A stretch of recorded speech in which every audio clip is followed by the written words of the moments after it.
Mga friendship, dito na naman tayo sa mangrove area. Ayan, naglilinis kami kasi marami ng mga dahon. Linis-linis muna pag may time.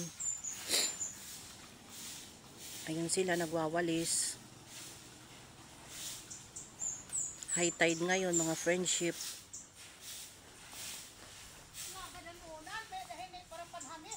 Buti na lang.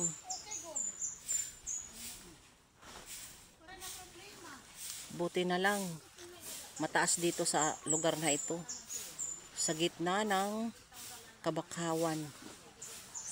Sa gitna ng karagat. Malapit sa karagatan. Magandang umaga sa inyong lahat. Yan ang kaganapan.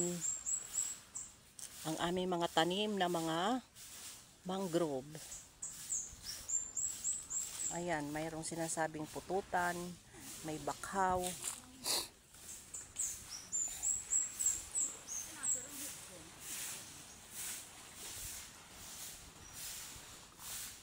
Hanggang dito lang muna mga friendship.